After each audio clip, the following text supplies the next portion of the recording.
Hello, Marina, Jan, and Francesc. Thank you for coming. Thank you for doing this interview with us. And if it's okay with you, I'm going to start asking you the questions. Sure, no problem. First, I want to ask you, what is the field of your bachelor thesis?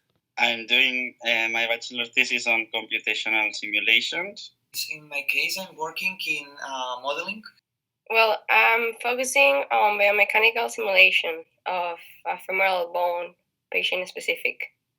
I'm doing cerebrospinal fluid simulations using the lattice-Boltzmann method, which is an alternative to the conventional Navier-Stokes equations. In my case of dream modeling, using meshless techniques. So yeah, that's it. The computational meshless simulations of brain modeling, let's say. Okay, then the next question is, why did you choose to do this thesis?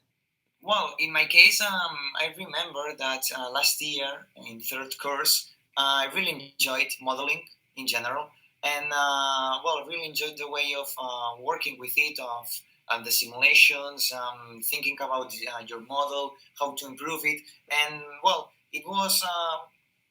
They gave me the idea of working with meshless and with this part of brain that they are trying to do many things, but they are have a lack of hands in there, and that's why I thought, well, I can give my work on there and put my efforts and try to do something nice on that field. I enjoyed a lot the course of modeling of organs and systems, so I talked with Oscar Camera, and I asked him if he had some idea of so many projects that I could do. Of the brain, and he proposed a lot of topics, and I chose fluid simulations. I decided to choose this study because osteoporosis is a disease that disturbs a lot of people worldwide, and the treatments are quite good, but they are different and act in a different part of the bone. So if we can track which will be better for each patient, the outcome will be better. Do you see future and potential on your thesis? Like, do you see it getting, like, working on it maybe after you're done with your degree? I mean, it could, if I get something that actually makes sense and I obtain good results. I mean, it could be something useful for the future, but I don't know.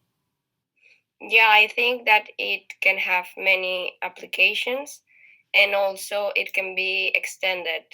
Like, I'm studying which drug will be better for each patient, but it can also be adapted with the statistical models to see exactly the part of the bone that can be prone to break if a patient fails.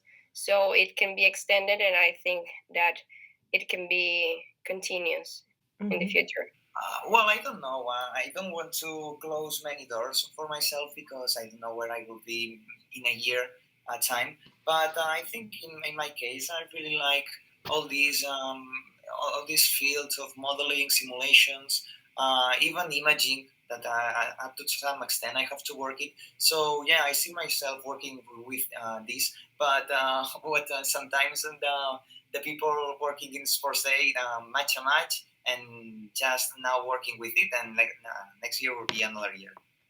What would you say are the limitations you are facing or you're expecting to face when it comes to your thesis? That this method that I am using is relatively new, so it doesn't have the background or the I don't know, the help you can find online with other things like the CFD using the Navier-Stokes, that you go online and you can find a lot of help. And with this, I'm a little bit more on my own.